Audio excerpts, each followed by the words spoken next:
अज्ञानतिमिरान्धस्य ज्ञानाञ्जनशलाकया चक्षुरुन्मीलितं येन तस्मै श्रीगुरवे नमः। श्रीचैतन्यमनोभीष्टं स्थापिनं येन भूतले स्वयं रूप गदामह्यं तदादि स्वपदान्तिकं वन्देऽहं श्रीगुरो श्रीयुतपदकमलं श्रीगुरून् वैष्णवां च श्रीरूपं साग्रजतं सगण रघुनाथान्वितं दंसजीवं सात्वैतं सावधूतं परिजनसहितं कृष्णचैतन्यदेवं श्रीराधाकृष्णपादान् सगण ललिता श्रीविशाखान्वितांस हे कृष्णा करुणा सिन्धो दीनबन्धो जगत्पते कोपेश कोपिकान्त राधाकान्त नमोऽस्तुते तप्त काञ्चन गौरांगी राधा वृन्दावनेश्वरी वृषभानुसुते देवी प्रणमामि हरिप्रिये वाञ्छाकल्पतरुभ्यश्च कृपा सिन्धुभ्यश्च पतितानां पावनेभ्यो वैष्णवेभ्यो नमो नमः।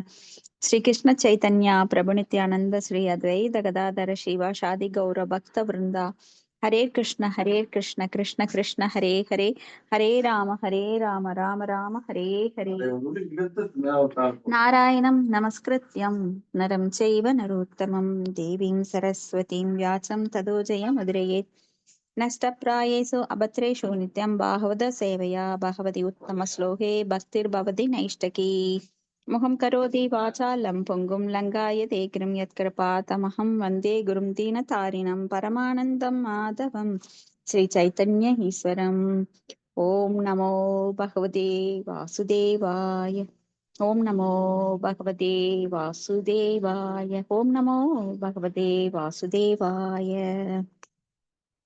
ஹரே கிருஷ்ணா. இன்னைக்கு காண்டம் 3 அத்தியாயம் 8 பதம் 17 கரெக்டுங்களா? करेक्ट माताजी। हरे कृष्ण। प्रणाम பதம் माताजी। प्रणाम மாதாஜி. ஹரே கிருஷ்ணா. माताजी 1:17 माताजी 17ங்க மாதாஜி. Okay. His Divine Grace Bhakti Vedanta Swami Srila Prabhupada ki jai. दस्मात्युकान्त स्वसनार्वपूर्ण जलो मेर चक्रात् शलिलात् विरूढम् उपाश्रित कञ्चम् उलोकतत्त्वम् नात्मानं मत्वा विदतादिदेवः। நான் படிக்கிறேன் மாதாஜி। ஹரே படிங்க கிருஷ்ண। ஹரே ஓம் கிருஷ்ணா. நமோ பகவதே வாசுதேவாய। ஓம் நமோ பகவதே வாசுதேவாய। ஓம் நமோ பகவதே வாசுதேவாய। மொழிபெயர்ப்பு பொருளுரை ஆசா பக்தி வேதாந்த சாமி பிரபாதுக்கு ஜெய். மொழிபெயர்ப்பு: தாமரைக்குள் இருந்த பிரம்மதேவரால் படைப்பையோ தாமரையோ அல்லது தன்னையோ முழுமையாக புரிந்து கொள்ள முடியவில்லை. யுக முடிவில் உளிகாற்றானது நீரையும் தாமரையும் பெரும் வட்டங்களில் சுழற்றி துவங்கியது. பொருளுரை: பிரம்மதேவர் தமது பிறப்பையும் தாமரை மற்றும் உலகம் ஆகியவற்றை பற்றியும் புரிந்து கொள்ள மண்ணுலக கணக்குப்படி மிக மிக மிக நீண்ட காலம் முயன்றும் அது முடியாமல் புலம்பி போயிருந்தார். எனவே சிருஷ்டியை முழு பிரபஞ்ச தோற்றத்தையும் பற்றிய ரகசியத்தை வெறும் மனக்கற்பனையால் யாராலும் அறிய முடியாது. மனிதன் மிக குறைந்த சாமர்த்தியம் உள்ளவனாக இருப்பதால் படைத்தல், காத்தல் மற்றும் அழித்தல் ஆகியவற்றில் பகவானின் விருப்பத்தை அவரது உதவியின்றி யாராலும் அறிய முடியாது. ஹரே கிருஷ்ண மாதாஜி. ஹரே கிருஷ்ணா. தேங்க்யூ மாதாஜி. இப்ப இங்க கர்ப்போதகசாயி விஷ்ணுவின் அந்த விஷ்ணுவிட்டு இருந்து பிரம்மாவின் தோற்றம் எப்படி வந்தது அப்படிங்கிறத பத்தி இங்க நமக்கு விவரிக்கிறாங்க. அப்போ பகவானுடைய நாபிக்கமலத்திலிருந்து தோன்றிய அந்த தாமரையிலிருந்து உதித்தவர் தான் பிரம்மா. அதனாலதான் பிரம்மபு, ஆத்மபு, ஸ்வயம்பு அப்படின்னு பல்வேறு பெயர்களால் அழைக்கப்படுகிறார். அவருக்கு தாய் தந்தை எல்லாம் விஷ்ணு தான். அப்போ பகவான் நினைச்சாக்க ஒரு பெண்ணின் மூலமாக படைப்பு ஒரு கருவை உண்டாக்க வேண்டிய அவசியம் கிடையாது. அவர் நினைச்சாலே மயா தக்ஷேன பிரகிருதி சூயதே சராச்சரம் அப்படின்னு அவர் நினைச்சாலே போறோம், எல்லாவற்றையும் தோற்றுவிக்க முடியும். அப்போ அந்த தாமரைக்குள்ள இருந்து வந்த பிரம்மாவுக்கு படைப்பையோ அல்லது தன்னையோ புரிஞ்சுக்க முடியல. நான் யார், எங்கிருந்து வந்தேன், திடீர்னு எப்படி நான் இங்க இருக்கேன் அப்படின்னு சொல்லி. அப்போ யுக முடிவு பிரம்மா தோன்றினப்போ, ஏன்னா யுக முடிவுலதான் பிரம்மா தோன்றுகிறார். இப்ப தோன்றினப்ப அவருக்கு அந்த ஊழிக்காற்று யுக முடிவுல எப்படி இருக்கும், அந்த பிரளயம், மகா பிரளயம் எல்லாமே நீரால அழிக்கப்பட்டு விடும். அப்போ நீர், நெருப்பு, காற்று, இப்படி பஞ்சபூதங்கள் எல்லாமே அங்க வந்து கலந்திருக்கும். இப்ப இந்த உலகமானது அழிவடையும் போது உலகம் அந்த நிலங்கள் எல்லாமே நீரால் ஆக்கிரமிப்பா இருக்கும். அது தவிர காற்று வந்து சுழல் காற்று, நாமெல்லாம் ஒரு சூறை காற்று அப்படிம்பாங்க. அந்த காற்றானது பல கோடி மடங்கு இருந்தா எப்படி இருக்கும்? அது மாதிரி இந்த பிரபஞ்சம் முழுதும் காற்றால நிரப்பப்பட்டிருக்கும், நீரால நிரப்பப்பட்டிருக்கும், நெருப்பு ஒரு பக்கம் எரியும். அப்படி அவர் வந்து அதையெல்லாம் பார்க்கிறாரு. அப்போ அதையெல்லாம் பார்க்கும்போது அவருக்கு ரொம்ப குழப்பமா இருக்கு. என்னடா இது, எங்க பாரு நீரா இருக்கு, எங்க பாரு நெருப்பா இருக்கு, எல்லாம் ஊழிக்காற்றா இருக்கு.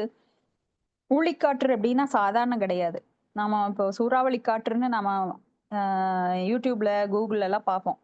அதை விட பல மடங்கு அதிகமா இருக்கும். இந்த பிரபஞ்சங்கள் அழியும் போது, உலகம் எல்லாம் அழியும் போது அவ்வளோ கோர தாண்டவமா இருக்கும். அத வந்து சிவனோட அம்சமான ருத்ரன் தான் இந்த உலகத்தை எல்லாம், இந்த பிரபஞ்சங்களை எல்லாம் அழிக்கும் வேலையை செய்கிறார். அப்போ மனிதனால இந்த வந்து புரிஞ்சுக்கவே முடியாது. படைத்தல், காத்தல், அழித்தல், இது எப்படி பகவான் செய்கிறார்? ஏன்னா குறைந்த சாமர்த்தியம் நம்ம கிட்ட இருக்கு. நம்ம அறிவு வந்து பற்றாக்குறை உள்ளது. நம்ம முதுகையே நம்ம கண்ணால பார்க்க முடியாது. நம்ம அறிவை கொண்டு பல கோடி விஷயங்கள் இருக்கின்ற இந்த நுணுக்கமான விஷயங்கள் எல்லாம் நிறைய இருக்கு. கண்ணுக்கு தெரியறது தான் நான் நம்புறோம். ஆனா கண்ணுக்கு தெரியாத சூட்சுமமான பல விஷயங்கள் இருக்கு. நம்ம ஆத்மாவையே நம்மளால பார்க்க முடியாது. இது வரைக்கும் யாரும் கண்டுபிடிச்சதும் கிடையாது. அந்த ஆத்மா இருக்கிறதுனாலதான் தலையிலிருந்து பாதம் வரைக்கும் எல்லாமே இயங்குது. சோ பகவானின் அந்த படைத்தல், காத்தல் மற்றும் அழித்தல் ஆகியவற்றில் பகவானின் விருப்பத்தை அவரது உதவியின்றி யாராலும் அறிய முடியாது. அப்ப நாமெல்லாம் சரண்டர் ஆகணும் பகவான்கிட்ட. அப்பத்தான் இந்த ஜட உலகுல நாம யாரு, எதுக்காக பிறந்தோம், பிரம்மாவுக்கே கண்டுபிடிக்க முடியலன்னா நாமெல்லாம் எப்படி? அவருடைய படைப்பை பற்றி அவருக்கே முதல்ல தெரியல. எல்லா பக்கம் ஒரே இருட்டா இருக்கு, ஊழிக்காற்றா இருக்கு, எங்கும் நீரால் நினைச்சிருக்கு. அடுத்தது பதம் 18. கயே கயேஷயோ ஆஷாவ் அகம் அப்ஜ பிருஷ்ட ஏதத் குதோ வாப்சம் அனன்யத் அப்சு அஸ்திஹி அதஸ்தாத் இஹ கிஞ்சனைதத் அதிஷ்டிதம் யத்ர சதா நோபாவ்யம். நான் படிக்கிறேன் மாதாஜி. படிங்க. மொழிபெயர்ப்பு. ஓம் நமோ பகவதே வாசுதேவாய. ஓம் நமோ பகவதே வாசுதேவாய. ஓம் நமோ பகவதே வாசுதேவாய. மொழிபெயர்த்து வழங்கிய பக்தி வேதாந்த சுவாமி பிரபுபாதாக்கி ஜெய். மொழிபெயர்ப்பு. அறியாமையில் இருந்த பிரம்மதேவர் சிந்தித்தார், இத்தாமரையின் மேலுள்ள நான் யார்? இத்தாமரை எங்கிருந்து முளைத்தது? கீழ்ப்புறத்தில் ஏதாவது இருக்க வேண்டும். அதிலிருந்து தான் இத்தாமரை வளர்ந்திருக்கிறது. அப்பொருள் நீருக்குள் இருக்க வேண்டும். பொருளுரை.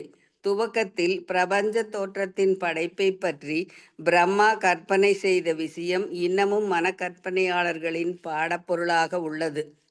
தன்னுடைய சொந்த இருப்பின் காரணத்தை, முழு பிரபஞ்ச சிருஷ்டியின் காரணத்தையும் அறிவதன் மூலம் முடிவான காரணத்தை கண்டறிய முயல்பவன் மிகவும் புத்திசாலி ஆவான். அவனுடைய முயற்சி தவங்களுடன் ஊக்கத்துடனும் முறையாக நிறைவேற்றப்படுமானால் அவன் வெற்றி அடைவது நிச்சயம். ஹரே கிருஷ்ணா மாதாஜி. ஹரே கிருஷ்ணா. தேங்க்யூ மாதாஜி. அப்போ நான் ஏன் பிறந்தேன்? நான் யார்? நான் எதற்காக இந்த உலகத்திற்கு வந்திருக்கேன்? இந்த உலகம் உண்மையானதா? இந்த உடல் உண்மை இல்லை. அப்ப நான் இந்த உடலுக்குள் இருக்கின்ற ஆத்மா உண்மையானது. இந்த கேள்விகள் எல்லாம் பிறக்கணும் நம்ம கிட்ட. ஏன் என்ற கேள்வி கேட்காமல் வாழ்வு இல்லை. இது வந்து சாதாரண ஒரு கவிஞனே எழுதுறாரு. அப்ப நாம எல்லாருமே ஒரு சமயத்துல மொட்டை மாடியில படுத்துட்டு வானத்தை பார்த்துட்டு கேள்வி கேட்டிருக்கோம். நான் ஏன் பிறந்தேன்? நான் ஏன் இவ்வளவு கஷ்டப்படுறேன்? ஏன் இன்பங்கள் நிலைப்பதில்லை? நான் ஏன் ஏழையா இருக்கேன்? நான் ஏன் ரொம்ப துன்பப்படுவனா இருக்கிறேன்? எனக்கு ஏன் படிப்பு வர மாட்டேங்குது? என்னை விட நல்லா என் கூட இருக்கிறவங்க எல்லாம் நல்லா படிச்சு நல்ல நிலையில இருக்கிறாங்களே, என்னை விட உயர்ந்தவர்கள் பணக்காரங்க, என்னோட சொந்தக்காரங்க எல்லாம் மேல் நிலையில இருக்கிறாங்களே, நான் ஏன் தாழ்ந்த நிலையில இருக்கிறேன்? இப்படி பல கேள்விகள் பலருக்கு பல விதமா இருக்கும். ஆனா அதை எதை நோக்கி செல்ல வேண்டும் அப்படின்னா, நம்மளுடைய முயற்சி தவங்களை நோக்கி செல்ல வேண்டும். ஊக்கத்துடன் முறையாக நிறைவேற்றப்பட வேண்டும். சும்மா கேள்வி கேட்டா பத்தாது, அதை வந்து தவத்தோட கேட்கணும். அப்ப தவத்துக்குரியது என்ன? நாம ஒரு பக்தரை அணுகணும். முறையாக எவ்வாறு தவம் செய்வது என்பதை அறிந்து அந்த கேள்விகளுக்கு விடை காண முற்பட வேண்டும். அதாவதோ பிரம்ம ஜிக்ஞாசா. இதுதான் நம்மளுக்கு கேள்விகள் கேட்டு நாம் ஆன்மீகத்தில் உயர வேண்டும். அடுத்தது பதம் 19. ச இத்தம் உத்வீஷ்ய தத் அப்ஜனால நாடிபிரந்தர் ஜலம் ஆவிவேஷ நார்வா கதஸ்தத் கர நால நாபிம் விசின்வம் தத் அவிந்ததாஜக. நான் படிக்கிறேன் மாதாஜி. படிங்க. ஓம் நம பகவதே வாசுதேவாய. ஓம் நம பகவதே வாசுதேவாய. ஓம் நம பகவதே வாசுதேவாய. பதம் 19 மொழிபெயர்ப்பு. ஏசி பக்திவேதாந்த சுவாமி சீல பிரபுபாதற்கு ஜெய். மொழிபெயர்ப்பு பிளஸ் பொருளுரை. பிரம்மதேவர் இவ்வாறு சிந்தித்தபடி தாமரை தண்டினில் உள்ள குழாய் வழியாக நீருக்குள் புகுந்தார். ஆனால் தண்டினுள் புகுந்து விஷ்ணுவின் நாபிக்கரையில் சென்ற பிறகும் வேறே அவரால் கண்டுபிடிக்க முடியவில்லை. பொருளுரை. சுயமேற்றினால் ஒருவர் பகவானுக்கு அருகில் செல்லக்கூடும். ஆனால் பகவானின் கருணையின்றி இறுதி இலைக்கு அவரால் அடைய முடியாது. பகவானை பற்றி இத்தகைய புரித்த உணர்வு பக்தி தொண்டினால் மட்டுமே சாத்தியமாகும். இதை பகவத்கீதை 18.55 உறுதி செய்கிறது. பக்தியா மாம் அபிஜனாதா யாவான் எஸ் ஆசமி தத்வதகா. ஹரே கிருஷ்ண மாதாஜி. தேங்க்யூ. தேங்க்யூ மாதாஜி. அப்ப பிரம்மதேவர் தாமரை தண்டிலிருந்து உதிக்கின்றார். அப்போ நான் ஏன் பிறந்த, எங்கிருந்து பிறந்த, நான் என்ன காரணம், நான் யார் அப்படின்னு எல்லாம் அவருக்கு பல கேள்விகள் வருது. அதனால அந்த தாமரை தண்டுக்குள்ள பூந்து பாக்குறாரு. பல காலம், பல ஆண்டுகள், பல ஆயிரம் ஆண்டுகள் அதுக்குள்ள தேடி தேடி பாக்குறாரு. அது தலையும் புரியல, காலும் புரியல. அது போயிட்டே இருக்கு. அப்போ நான் பிரம்மதேவருக்கே இந்த நிலைமைனா, நாமெல்லாம் சுய முயற்சியில பகவானை தேடி பார்க்கணும். நிறைய பேரு தங்களுடைய மனக்கற்பனைக்கு தகுந்த மாதிரி பகவானை தேடுறாங்க. சிலரெல்லாம் யோகத்தின் மூலமா தேடுறாங்க, சிலர் ஞானத்தின் மூலமா தேடுறாங்க, சிலர் தியானத்தின் மூலமா தேடுகிறார்கள். அஷ்டாங்க யோகம், ஹட யோகம், இப்படி எத்தனையோ வழிமுறைகள் இருந்தாலும் பகவானை புரிந்து கொள்ள அவரிடம் பக்தி தொண்டு, அன்பு தொண்டு செய்தால் மட்டுமே முடியும். அப்பதான் பகவான் அவங்களுக்கு அந்த புத்தியை தர்றாரு. மத்தக ஸ்மிருத ஞானம் அபோகனம் ச. அந்த ஞானத்தை தருபவர் உள்ளிருக்கும் பரமாத்மா பகவான் தான். பகவானின் துணை அன்றி அவர் நம்மளுக்கு ஒரு குருவை, ஒரு தூய பக்தரை முதல்ல நம்ம வாழ்வுல வெளிச்சம் போட்டு காட்டுவார், இன்ட்ரோடியூஸ் பண்ணுவார். அவர்கள் மூலமா நாம் பின்னர் கற்றுக்கொள்ள வேண்டும். அப்போ பகவானுக்கு பக்தி தொண்டு பண்ணும்போது ஆட்டோமேட்டிக்கா அது நடக்கும். நம்ம மனசுல நினைப்போம், பகவானே உன்னை நான் தெரிஞ்சுக்கணும், உன்னை பற்றி மேலும் மேலும் எனக்கு அறிய ஆவல் உள்ளது அப்படின்னு யாரெல்லாம் உள்ளத்துல அந்த விருப்பத்தை தீ மாதிரி எரிய வைக்கிறாங்களோ, எல்லார்கிட்டையும் அந்த புகை இருக்கு, ஆனா அது மறைஞ்சிருக்கு. நித்திய சித்த கிருஷ்ண பிரேம சத்திய கபோகய. அந்த பிரேமை என்பது எல்லா ஜீவராசிகளுக்கும் இருக்குது. ஏன்னா நாமெல்லாம் பகவானோட அம்சங்கள். அதனால நம்ம கிட்ட இல்லாம கிடையாது, ஆனா அது மாயினால மறைக்கப்பட்டுள்ளது. அப்ப பகவானை பத்தி எப்படி தெரிஞ்சுக்க முடியும் அப்படின்னா, பக்தியானாம் அபிஜானாதி யாவான் யாசாஸ்மி தத்வதக ததோமாம் தத்வோ ஞாத்வா விசதே தத் அனந்தரம்.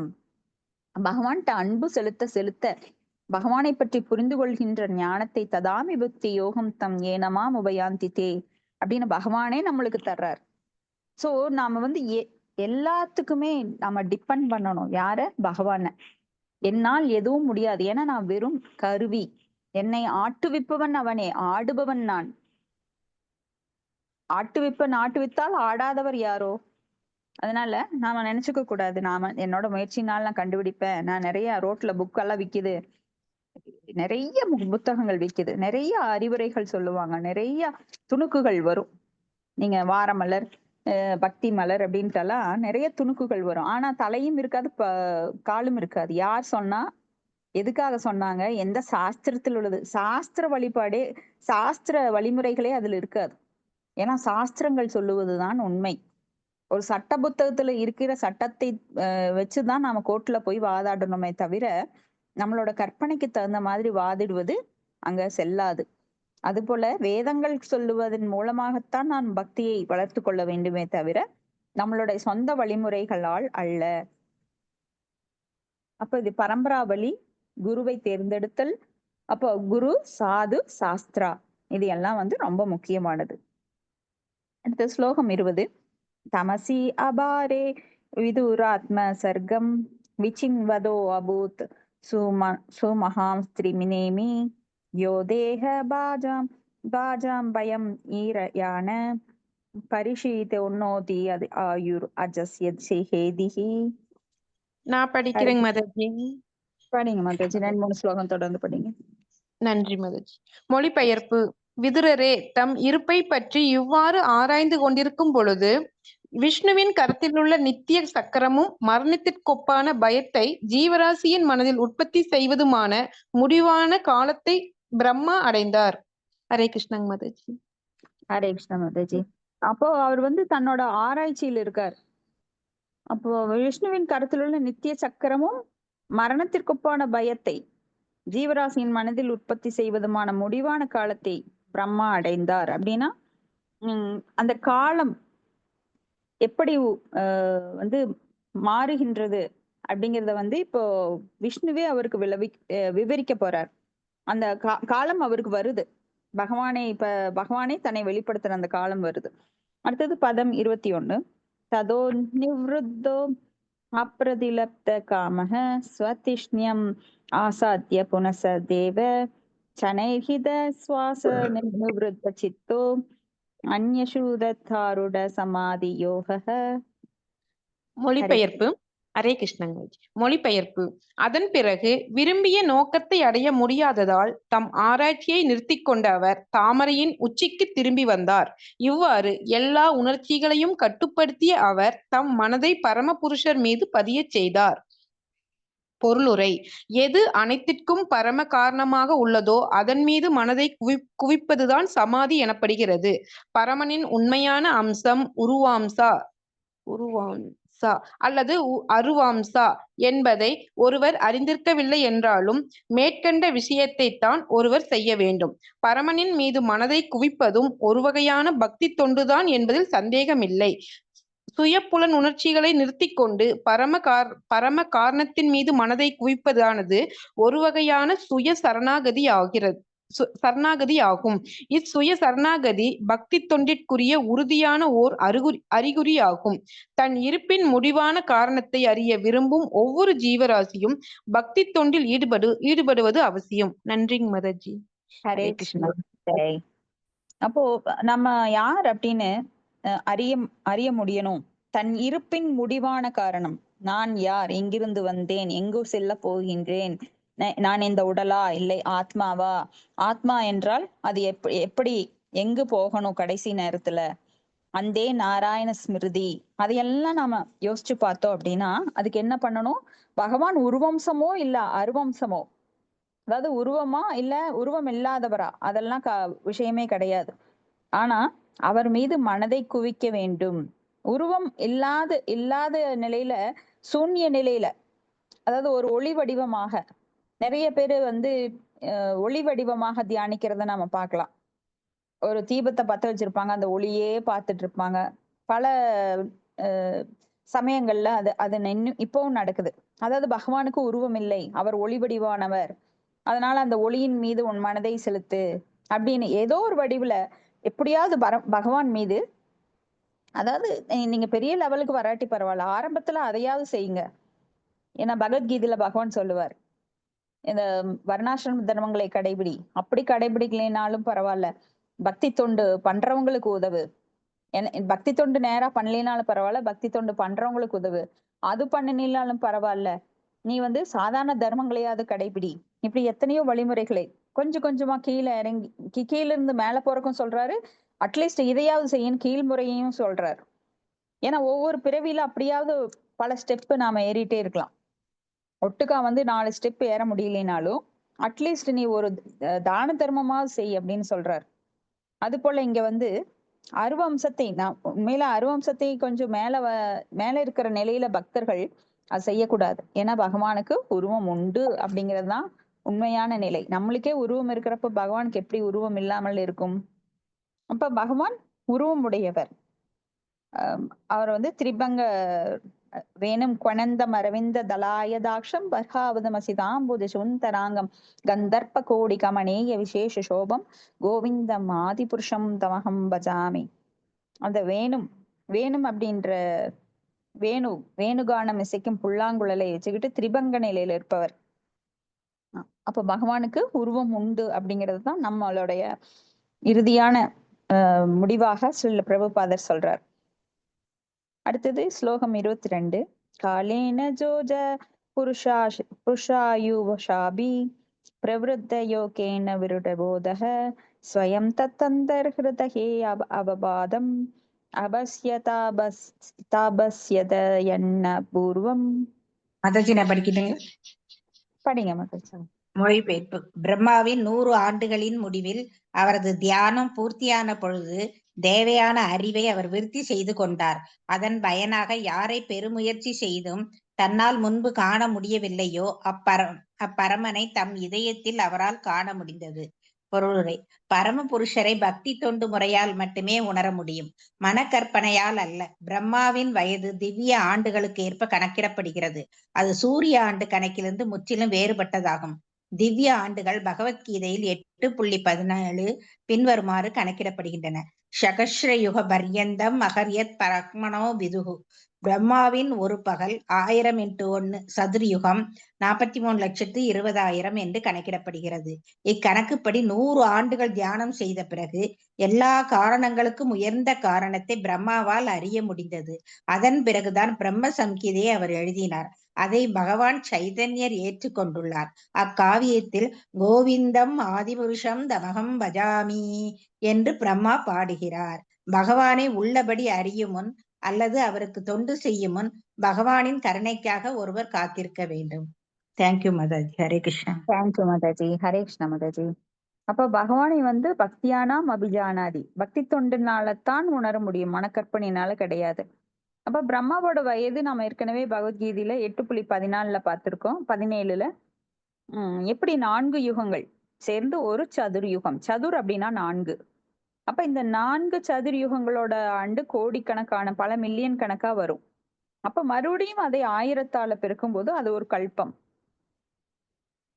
1000 சதுர்யுகங்கள் சேர்ந்து ஒரு கல்பம். அந்த ஒரு கல்பங்கிறது பிரம்மாவோட ஒரு பகல். அது போல இன்னொரு கல்பம் பிரம்மாவோட ஒரு இரவு. இப்படி அவர் 100 ஆண்டுகள் அவருடைய ஆயுட்காலம். அப்ப அது எண்ணிலடங்காத வருடங்கள். நம்மளோட வருடப்படி பார்த்தோம் அப்படின்னா பல மில்லியன் ஆண்டுகள். அப்ப அவர் ஒரு பகல் முடியும் போது நம்மளுக்கு ஒரு பகுதி பிரளயம் ஏற்படுகின்றது. அவருடைய 100 ஆண்டுகள் முடியும் போது பிரம்மாவோட சத்தியலோகமே அழிந்து விடுகின்றது. அப்ப முழு பிரளயம் ஏற்படுகின்றது. முழு பிரளயத்தின் போது எல்லா பிரபஞ்சங்களும் அழிக்கப்படுது. ஆனா அவருடைய பகல் பொழுது அழியும் பிரளயம் பகுதி பிரளயம். அதுல மத்திய லோகத்திலிருந்து கீழ் லோகங்கள் வரை அனைத்தும் அழிந்து விடுகிறது. இப்படி பகவானை உள்ளபடி அறியும் முன், அவருக்கு தொண்டு செய்யும் முன் பகவானின் கருணைக்காக ஒருவர் காத்திருக்க வேண்டும். அப்ப பகவானோட கருணை உடனே கிடைச்சிடாது. நான் பாருங்க, நேத்துல இருந்து ஹரே கிருஷ்ண நாமம் சொல்றேன். உடனே எங்க வீட்டுல எல்லாம் கிடைச்சிருச்சு, எனக்கு நிறைய செல்வம் வந்துருச்சுங்க, லாட்டரி அடிச்சுதுங்க, உடனே எனக்கு மாறுதல் வந்துருச்சு, எனக்கு அப்படியே உடம்பெல்லாம் சிலிர்க்குது, கண்ணுல தண்ணி வருது. அப்போ பகவானோட கருணை உடனே கிடைச்சிடாது. ஏன்னா பல கோடி ஆண்டுகள் நாம் அவரை நிராகரித்திருக்கின்றோம். இப்போ நம்மளை விட்டு போன ஒரு பையன் பல வருஷம் ஒரு 5 வயசுல பிரிஞ்சு போயிட்டான். ஒரு 40 வயசுல திரும்பி வர்றான்னா அந்த தாய்க்கு உடனே பாசம் வந்துருமா? அது மனித இயல்பு. ஆனா பகவான் என்னைக்குமே மறக்கிறது கிடையாது. என்றுமே பாசம் உடையவர். ஆனாலும் நம்மள ஒரு புடம் போட்டு பார்த்து நம்மள சோதிச்சு நம்மளுடைய அழுக்குகளை எல்லாம் சுத்தமா நீக்கி மீண்டும் தவறிழைக்காத மாதிரி. அவரை விட்டு முதல்ல தவறிழைத்து பிரிந்து வந்தோம். ஆனா இப்ப நம்ம மறுபடியும் திரும்பி எடுக்கும்போது என்ன பண்றார்? அந்த எண்ணமே நம்மளுக்கு வரக்கூடாது. அந்த அளவு துவைச்சு காய போட்டு நம்மள ட்ரை பண்ணி எடுப்பார். மறுபடியும் உங்களை விட்டு போனா போதும்பா, நான் பட்ட பாடு அப்படின்னு சொல்லுவாங்க. ஐயோ இனி இந்த தப்ப செய்யவே மாட்டேன் அப்படின்னு. ஏன்னா நாமெல்லாம் செய்ய மாட்டோம்னு சொல்லி பல நியூ இயருக்கு வாக்கு எடுக்கிறோம். நம்மெல்லாம் நியூ இயர் பாத்தீங்கன்னா, நான் ஒரு குடிகாரன் நினைப்பான், நான் குடிக்கவே மாட்டேன் அப்படின்னு. அப்போ 2வது நாள் குடிக்க ஆரம்பிச்சிருவான். அப்புறம் மறுபடியும் தொடர்ந்து குடிக்க ஆரம்பிச்சிருவான். அதே மாதிரி நிறைய பேரை நம்ம பாக்குறோம். பல வாக்குறுதிகள், பல உம் இதெல்லாம் வச்சுப்பாங்க, எய்ம் எல்லாம் வச்சுப்பாங்க. ஆனா அவங்களால தொடர்ந்து கடைபிடிக்க முடியாது. அது மாதிரி நம்ம பகவானை விட்டு பிரிந்து நான் பக்தி பண்ணணும் ஒவ்வொரு பிறவில நினைப்போம். ஆனா ஒரு படி 2 படி ஏறி எவ்வளவோ படிகள் ஏற வேண்டி இருக்கு. இப்ப பகவான் நம்மளுக்கு திரும்ப திரும்ப வாய்ப்பு கொடுக்கிறார். ஆனா தன்கிட்ட வரணும் அப்படின்னா நம்மளை அவ்வளவு சீக்கிரமா அவர் வந்து கருணை கொடுக்கறது இல்லை. ஏன்னா நாம பல வழிகளை பின்பற்றுகிறோம். ஒரு வழி இல்ல. முழுவதுமான அன்பு தொண்டு என்பது அகைதுகி அப்பிரத்திகதா. அப்போ அது வந்து எப்படி இருக்கணும்? அந்யா அபிலாஷித சூன்யமா இருக்கணும். எந்த ஒரு அபிலாஷம் இல்லாத, எந்த ஒரு ஆசையும் இல்லாத பகவானை மட்டுமே முழுமையாக 100% பகவானை மட்டுமே நம்பி இருக்கிற அளவுக்கு நாம பக்குவப்படுற வரைக்கும் பகவானோட கருணை, முழு கருணை நம்மளுக்கு கிடைக்காது. அதுக்கு பல சோதனைகளை தாண்டிதான் அவர் அடையணும். ஆனானப்பட்ட தூய பக்தர்கள் எல்லாம் இன்னும் நாங்க அந்த நிலையை அடையலைங்கும் போது நாம என்ன தன்னடக்கம் இல்லாம நான் பக்தியில நல்லா வந்திருக்கேன், நான் பல மாலைகள் பண்றோம் நாம பேசிக்கிறோம். சோ பகவான் வந்து கருணைக்காக ஒருவர் காத்திருக்க வேண்டும். ஏன்னா ஒரு தூய பக்தர் வந்து பகவான் என்னை வந்து நரகத்துல வச்சாலும் நான் அவருக்கு சேவை செய்வேங்கிற ஒரு எண்ணம் அவருக்கு இருக்கு. ஆனா நாம என்ன செய்வோம்? நம்ம துன்பப்பட்டா போதும், ஓ பகவானோட கருணை எனக்கு இல்லைன்னு நாம உடனே முடிவு பண்ணிடுறோம். ஆனா துன்பப்படும் பக்தர்கள் வந்து இது பகவானுடைய கருணையாக ஏற்றுக்கொள்கிறார்கள். அப்ப இந்த துன்பம் வந்து என்னை தூய்மைப்படுத்துவதற்கே, எத்தனை துன்பம் வருதோ அத்தனை பாவங்கள் என்னை விட்டு போகுகின்றது, விலகுகின்றது. அந்த அளவுக்கு நான் தூய்மை அடைஞ்சிட்டு இருக்கிறேங்கிற எண்ணம் நம்மளுக்கு உருவாகணும். அடுத்தது ஸ்லோகம் 23. மிருணால கௌராய சேஷபோக பரியங்க ஏகம் பருஷம் சயானம் பனாத பத்ராயுத மூர்த்த ரத்ன தியுபிரிஹத துவாந்த யுகாந்த தோயே. ஹரே கிருஷ்ணா. ஹரே கிருஷ்ணா மாதாஜி. நான் படிக்கிறேன் மாதாஜி. மொழிபெயர்ப்பு. தொகுதி. ஓம் நமோ பகவதே வாசுதேவாய. ஓம் நமோ பகவதே வாசுதேவாய. ஓம் நமோ பகவதே வாசுதேவாய. மொழிபெயர்ப்பு. தொகுத்து வழங்கியவர் தெய்வ திரு ஆசா பக்தி வேதாந்த சுவாமி பிரபுபாதருக்கு ஜெய். நீரின் மேல் ஒரு பிரம்மாண்டமான தாமரை போன்ற வெள்ளை கட்டிலாக சேஷநாகத்தின் உடல் இருப்பதையும் அதில் பரம புருஷர் தனியாக சயனித்திருப்பதையும் பிரம்மாவால் காண முடிந்தது. அச்சூழ்நிலை முழுவதும் சேஷநாகத்தின் படத்தை அலங்கரிக்கும் ரத்தினங்களின் ஒளிக்கதிர்களால் பிரகாசிக்கப்படுத்தப்பட்டு இருந்தது. அப்பிரகாசம் பிரதேசங்களில் இருளை முழுமையாக அகற்றியது. ஹரே கிருஷ்ண மாதாஜி. நன்றி மாதாஜி. ஹரே கிருஷ்ண மாதாஜி. அப்போ நீரின் மேல் பிரம்மாண்ட தாமரை போல் வெள்ளை கட்டிலாக சேஷனாகன். அப்ப பகவான் வந்து தன்னை சேவக பகவான், சேவிக்கும் பகவான். அப்ப 2 விதமா அவர் வந்து தன்னை மாத்திக்கிறார். சேவிக்கும் பகவானாக பகவான் அந்த விஷ்ணுவாக பார்க்கடலில் பள்ளி கொண்டிருக்கிறார். சேவக பகவான் தன்னையே வந்து விரிவங்கம் பண்ணி சேஷநாகமாக, ஆதிசேஷனாக தன்னை கட்டிலாக மாத்திக்கிறார். அதில் பரமபுருஷர் தனியாக சயனித்திருப்பதையும் பிரம்மாவால் காண முடிந்தது. அப்போ 1000 ஆண்டுகள் தவம் பண்ணி, தேவ ஆண்டுகள் 1000 ஆண்டுகள் அவர் தவம் பண்ணினதுனால பகவானை அவரால் நேராக காண முடிந்தது. அச்சூழ்நிலை முழுவதும் சேஷநாகத்தின் படத்தை அலங்கரிக்கும் ரத்தினங்கள் ஒளிக்கதிர்களால் பிரகாசப்பட்டிருந்தது. அப்பிரகாசம் அப்பிரதேசங்களின் இருளை முழுமையாக அகற்றியது. அப்போ பகவான் அப்படின்னாலே அங்க வந்து என்ன விசேஷம் அப்படின்னா, உயர்ந்த பொருட்களால் அவர் அலங்கரிக்கப்பட்டிருப்பார். நம்மள மாதிரி ஒரு சாதாரண உடை அணிந்து தலையெல்லாம் அப்படி இப்படி அசுரர்கள் மாதிரி சில சமயம் நாம தலையெல்லாம் விரிச்சு போட்டுட்டு பல்லு விளக்காம இந்த மாதிரி எல்லாம் கிடையாது. பகவான் அப்படின்னாலே அங்க தூய்மை, அழகு, அம்சம், உயர்ந்த ஆபரணங்கள். பகவான் அப்படின்னாலே உயர்ந்த ஒரு தன்மையில இருப்பார். நம்ம கூட ஒப்பிடவே முடியாது அந்த அளவுக்கு. அப்போ அவர் சேஷநாகத்துல வந்து பல ரத்னங்கள், அவர் வந்து ரத்னங்களால் பதிக்கப்பட்ட கிரீடங்களால் அலங்கரிக்கப்பட்டிருக்கிறார். அதிலிருந்து வர்ற கதிர்கள் வந்து நம்ம என்னவோ சின்ன உருவம் நினைச்சுக்க வேண்டாம். சேஷநாகம் அப்படின்னா அந்த பிரபஞ்சங்களை கடுகு போல தன் தலையில் தாங்கி கொண்டிருக்கிறார். அப்போ ஒரு பிரபஞ்சத்துல 14 லோகங்கள், அப்படி கோடிக்கணக்கான பிரபஞ்சங்கள். அது வந்து கடுகு மாதிரி தாங்குறாருன்னா அவருடைய உருவம் எவ்வளவு பெருசு, கற்பனைக்கு எட்டாதது. அது அப்ப ரத்தினங்கள் எப்படி எவ்வளவு பெருசா இருக்கும்? இமயமலை சைஸ் இருக்கும். அப்போ அந்த ரத்தினங்கள்ல இருந்து வருகின்ற அந்த ஒளிக்கதிர்கள் எல்லா பக்கமும் அந்த இருளை அகற்றி பிரகாசமாக்க செய்கின்றது. அடுத்து ஸ்லோகம் 24. பிரேஷாம்சி பந்தம் ஹரிதோ பலாத்ரே சன்யா பிரநேவீர் உருருக்மமூர்த்தனः ரத்னோததாரௌஷதி சௌமனஸ்ய வனோஸ்ரஜோ வேணு புஜாங்கிரிபாங்கிரே. ஹரே கிருஷ்ண மாதாஜி, நான் படிக்கிறேன். படிங்க மாதாஜி. மொழிபெயர்ப்பு. பகவானுடைய உன்னத உடலின் காந்தி பவள மழையின் அழகையும் ஏளனம் செய்வதாக இருந்தது. பவளமலை சாயங்கால வானத்தினால் உடைபோல் நன்கு அலங்கரிக்கப்படுகிறது. ஆனால் பகவானின் மஞ்சள் நிற ஆடை அதன் அழகையும் ஏளனம் செய்தது. மலை உச்சியில் தங்கம் இருக்கிறது, ஆனால் ரத்தினங்களால் அலங்கரிக்கப்பட்டிருந்த பகவானின் கிரீடம் அதை ஏளனம் செய்வதாக இருந்தது. மலர்களின் அழகு காட்சியுடன் கூடிய மலையில் உள்ள நீர்வீழ்ச்சிகள், மூலிகைகள் முதலானவை மாலைகள் போல் காணப்பட்டன. ஆனால் ரத்தனங்களினாலும் முத்துக்களாலும் துளசி இலைகளாலும் மலர் மாலைகளாலும் அலங்கரிக்கப்பட்டிருந்த பகவானின் பிரம்மாண்டமான உடலும் அவரது கரங்களும் கால்களும் மலையின் தோற்றத்தையும் ஏளனம் செய்தன. பொருளுரை. ஒருவரை ஆச்சரியத்தில் ஆழ்த்தும் இயற்கையான எழிலை பகவானுடைய உன்னத உடலின் முரணான பிரதிபலிப்பாக எடுத்துக்கொள்ளலாம்.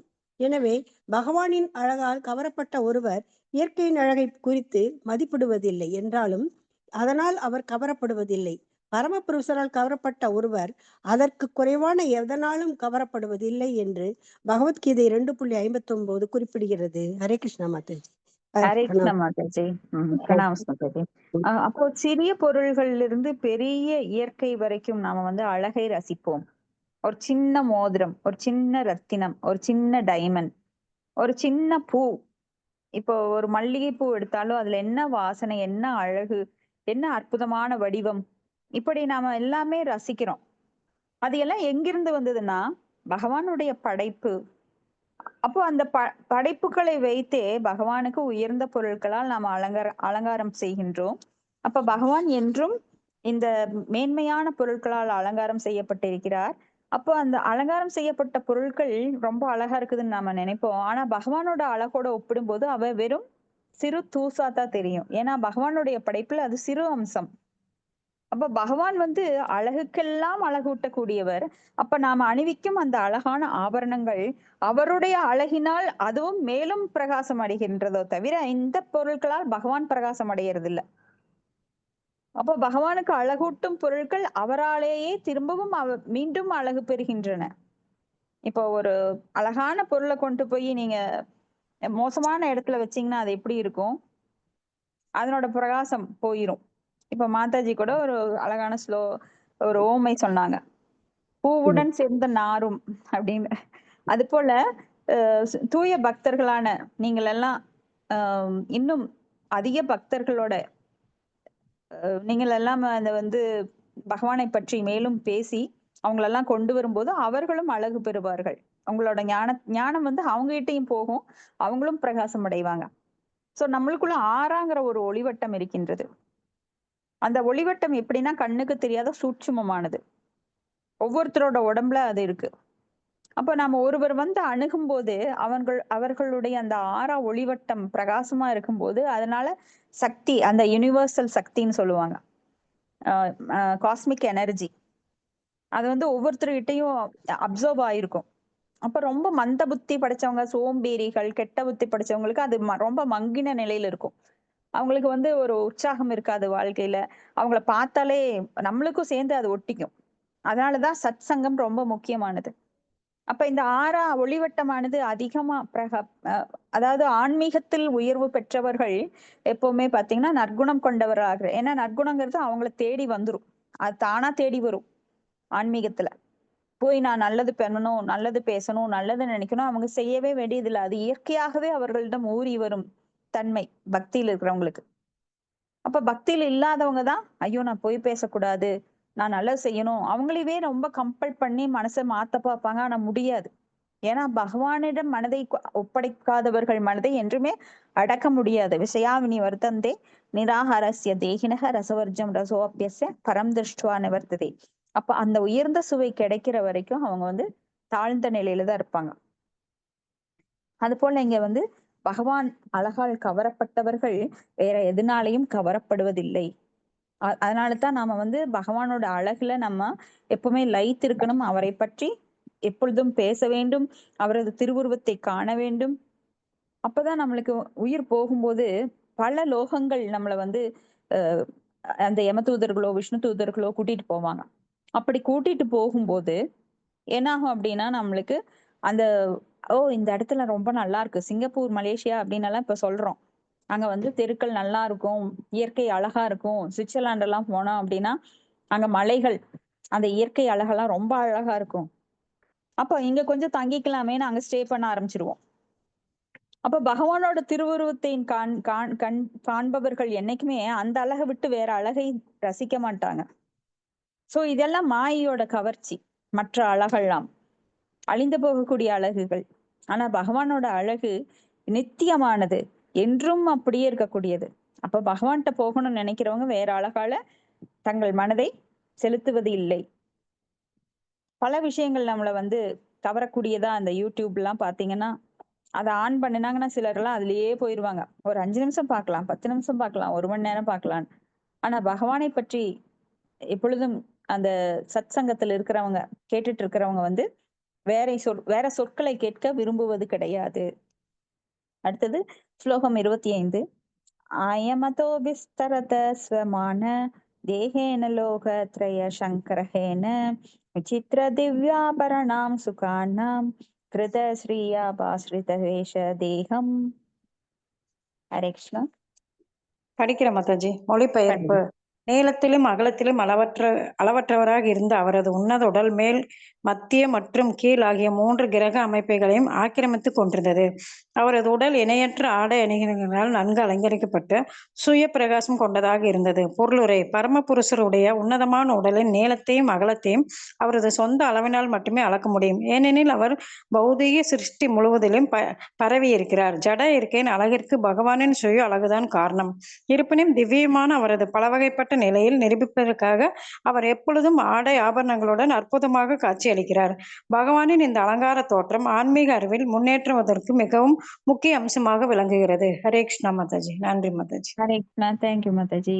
அப்போ பகவானுடைய உன்னதமான உடலோட நீளமோ அகலமோ யாராலையும் அளக்க முடியாது. இப்போ நம்ம வந்து பாரத தேசம், இந்தியா எவ்வளவு நீள அகலம் கொண்டது அப்படின்னு அளக்கிறதே ரொம்ப கஷ்டம்.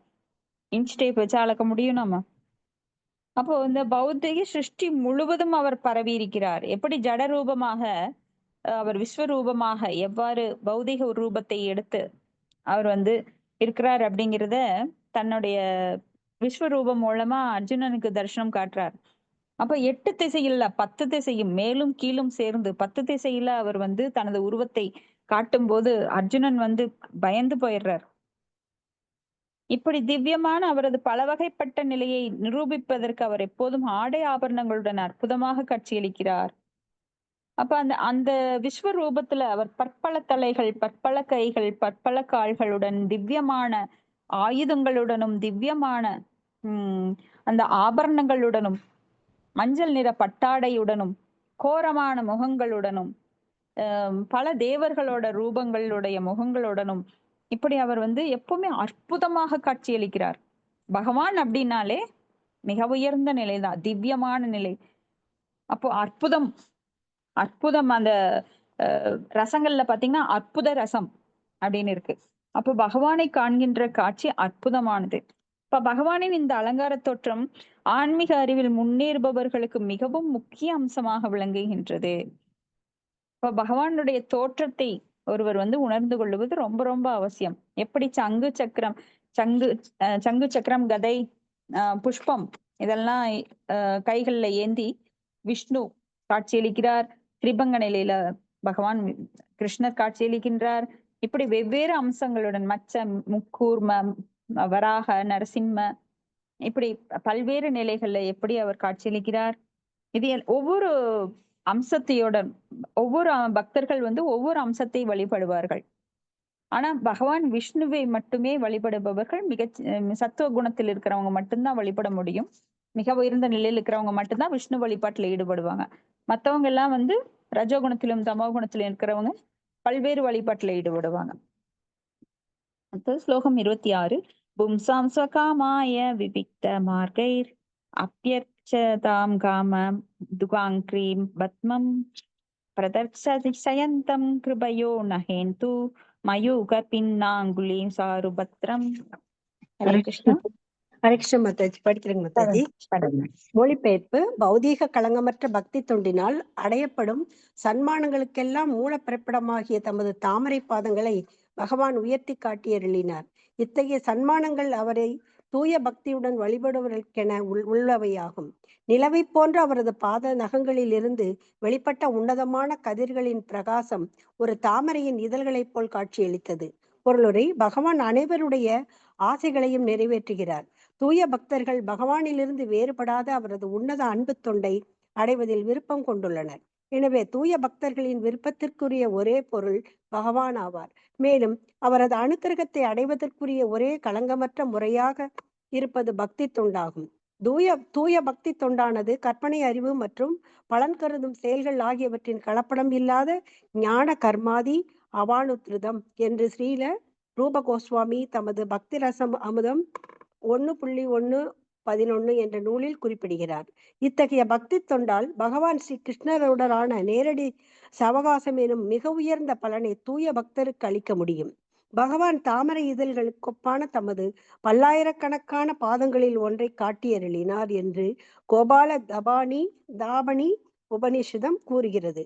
பிரஹ்மணோ ஷாவ் அனவரதம் மேயாத்மா மேத்யாத ஸ்துதக பராத்தாந்தே ஷோ புத்தய கோபா வேஷோ மே புரஸ்தாத் ஆவிர் பவுவ. லட்சக்கணக்கான ஆண்டுகளாக புகுந்து சென்ற பிறகுதான் ஓர் இடைச்சிறுவனின் உடையில் உள்ள பகவானின் உன்னத வடிவத்தை பகவான் ஸ்ரீ கிருஷ்ணராக பிரம்மதேவரால் புரிந்து கொள்ள முடிந்தது. இவ்வாறாக பிரம்ம சம்ஹிதை எனப்படும் தமது பிரபலமான பிரார்த்தனையில் அவர் தமது அனுபவத்தை குறித்து வைத்துள்ளார். ஹரே கிருஷ்ணா மாதாஜி. ஹரே கிருஷ்ணா. தேங்க்யூ மாதாஜி. ஓகே. அப்போ பகவான் அனைவருடைய ஆசைகளையும் நிறைவேற்றுகிறார். அதுக்காகத்தான் பரமாத்மாவாக எல்லாருடைய உள்ளங்களிலும் இருந்து யாருக்கு என்ன ஆசைகள் இருக்கின்றதோ அந்த ஆசைகளை நிறைவேற்றுவதற்காக அவங்களுக்கு வழிகாட்டுறார்.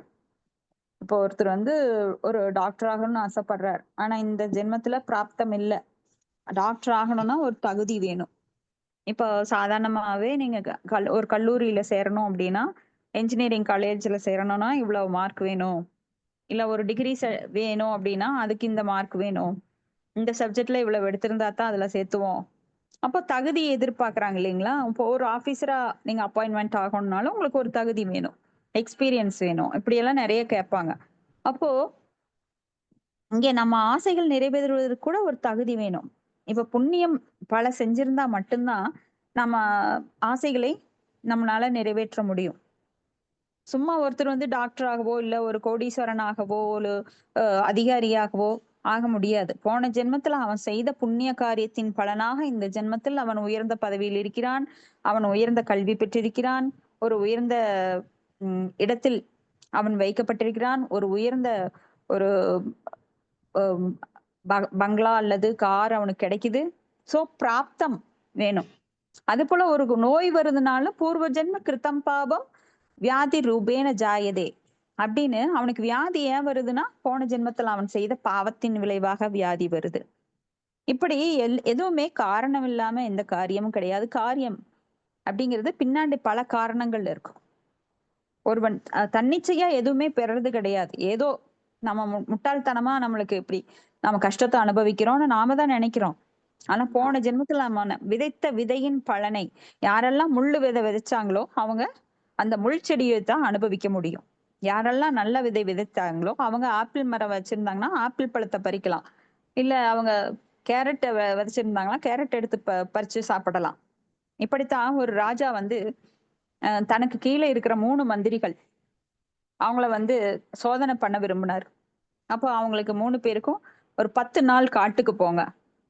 3 பேர் கையிலயும் ஒரு 3 சாக்கு கொடுத்தார், கோணி சாக்கு கொடுத்தார். அப்ப நீங்க அதுல நல்லவற்றை எல்லாம் காட்டுல பொறுக்கி அந்த சாக்குல போடணும். ஆனா அதை நான் திறந்தே பார்க்க மாட்டேன். இது சத்தியம். நான் அதை திறந்தே பார்க்க மாட்டேன். அப்ப நீங்க 3 பேரும் அதை நிரப்பி இங்க கொண்டு வாங்க, அதை அப்படியே நான் வச்சிருவேன், அதை நான் சத்தியமா நான் எதுவுமே திறந்து பார்க்க மாட்டேன் அப்படின்னு சொல்லிடுறாரு. அப்போ அந்த 3 பேரையும் காட்டுக்குள்ள விடுறாங்க. அந்த காட்டுக்குள்ள போகும்போது ஒரு மோசமான ஒரு அதிகாரி, அந்த மந்திரி என்ன பண்றான், ஆமா இந்த ராஜாக்கு பொழப்பு இல்ல, இதெல்லாம் ஒரு வேலை, நான் என்ன பொசிஷன்ல இருக்கிற ஒரு மந்திரிக்குரிய வேலையை கொடுக்காம காட்டுக்குள்ள போய் விறகு பொறுக்கணும், இதான் இவனெல்லாம் ஒரு ராஜா முட்டாள் அப்படின்னு சொல்லிட்டு கையில கிடைச்ச குப்பையெல்லாம் எடுத்து போடுறான். ஆனா ஒரு நடுத்தரமாக இருக்கின்ற ஒரு மந்திரி என்ன பண்றான், சரி ராஜா சொல்லியிருக்காரு, அவர் பேச்ச நம்ம கேட்கணும், ஏன்னா ராஜா வந்து பகவானோட பிரதிநிதி, நாட்டை ஆள்பவர், அவருக்கு நாம மரியாதை கொடுக்கணும், ஏன்னா அவர் தான் எனக்கு சம்பளம் கொடுக்குறாரு, அவர் கொஞ்சமாவது நேர்மையா நடக்கணும் அப்படின்னு பாதி நல்ல பொருட்கள் எல்லாம் போடுறாரு, காட்டுல இருக்கிற கிழங்கு அபூர்வமான பொருட்கள் அதெல்லாம் போடுறாரு. அப்புறம் அவருக்கே சலிச்சிருது, இது என்ன வேலை கெட்ட வேலை, இவர் சொன்னாரு நானும் முட்டாள்தனமா செஞ்சுட்டு இருக்கிறேன்னு சில சுள்ளிகள் எல்லாம் பொறுக்கி குப்பைகள் எல்லாம் போட்டு சாக்க நிறைச்சிடுறாரு. ஆனா இந்த இன்னொரு மந்திரி அவர் மிகவும் நேர்மையானவர், ராஜாவுக்கு மிகவும் வந்து நம்பிக்கைக்குரியவர். அவர் என்ன பண்றார், காட்டுல இருக்கிற நல்ல பொருட்களை மட்டும் எடுத்து போடுறாரு. எடுத்து போட்டு 3 பேரும் மூட்டை கட்டிடுறாங்க. அதுல வந்து யாருடையது அப்படின்னு சொல்லி ஒரு பெயர் எழுதி அது கொண்டு போறாங்க, அரண்மனைக்கு கொண்டு போறாங்க. ராஜா சொன்ன மாதிரியே செய்யறாரு, அது எதையும் பிரிச்சு பார்க்கல. சரி இதை கொண்டு போய் 3 ரூம்ல வைங்க.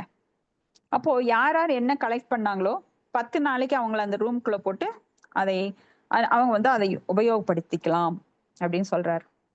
அப்போ இந்த முதல் மந்திரி, நேர்மையா இருக்கிற மந்திரி அந்த ரூம்குள்ள உக்காந்து அவர் தான் பொறுக்கின அந்த கிழங்குகள் நல்ல அந்த பொருட்களை எல்லாம் சாப்பிட்டுட்டு அந்த சேகரித்த அபூர்வமான பொருட்களை எல்லாம் தனியா வச்சிடுறாரு.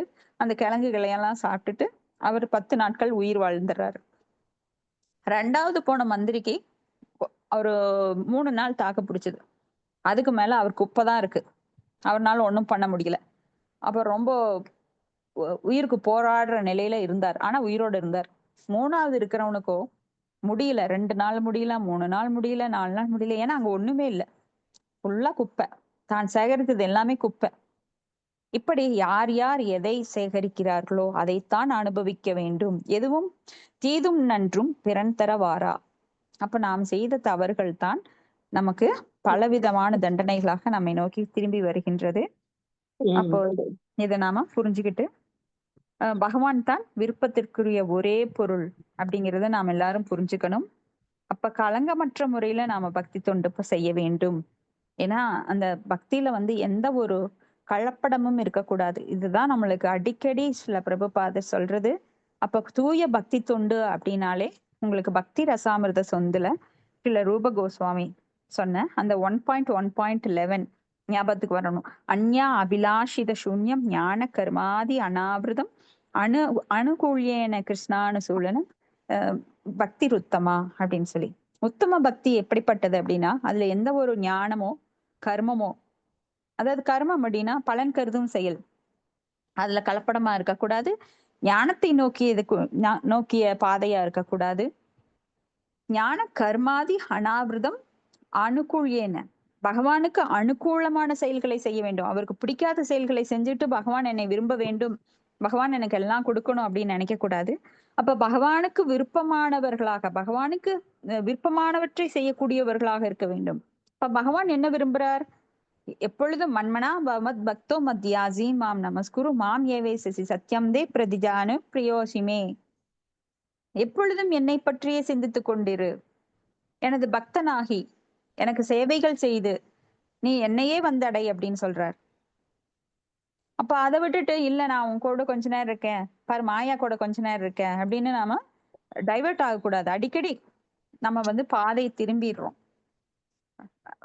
டேக் டைவர்ஷன் மாயா நம்மளை இழுத்துட்டே போயிடுது.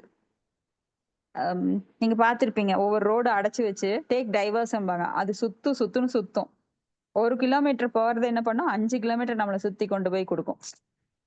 இது எதனால அப்படின்னு பார்த்தோம் அப்படின்னா மாயினோட வசீகரத்தில் வசீகரிக்கப்பட்டு, அதாவது இந்த பௌதீகத்துல உண்மை இல்லாத பொருட்களை உண்மை என நம்பி நான் அதன் பின்னாண்ட போறதுனால நம்ம அடிக்கடி டைவர்ட் ஆயிடுறோம். அப்ப பிரம்மா வந்து நேர்ல பார்த்ததுனால, பகவானை நேர்ல பார்த்ததுனால அந்த பிரம்ம மத்துவ கௌடிய சம்பிரதாயத்துல அவரைத்தான் நம்ம வந்து முன்னோடியா வச்சு நம்ம போயிட்டு இருக்கோம். அப்போ அவர் நம்மளுடைய பித்தாமகர். நம்ம தாத்தாக்கு எல்லாருக்கும் நம்மள தோற்றுவித்தவர் அவர்தான். அப்ப அவர் காட்டின பாதையில நாம போகணும். ஏன்னா அவர் பகவானை நேரடியாக பார்த்தவர். அதனாலதான் அவர் பிரம்ம சம்ஹிதையில ஒவ்வொரு அடியிலையும் சொல்றாரு. ஆஹ் பிரம்மாதான் சொல்றாரு பகவான் தான் ஆதி அப்படின்னு. அடுத்தது பதம் 27 நாளைக்கு பார்க்கலாம். இதுல ஏதாவது உங்களுக்கு கருத்துக்கள் இருந்தா நீங்க ஷேர் பண்ணிக்கலாம்.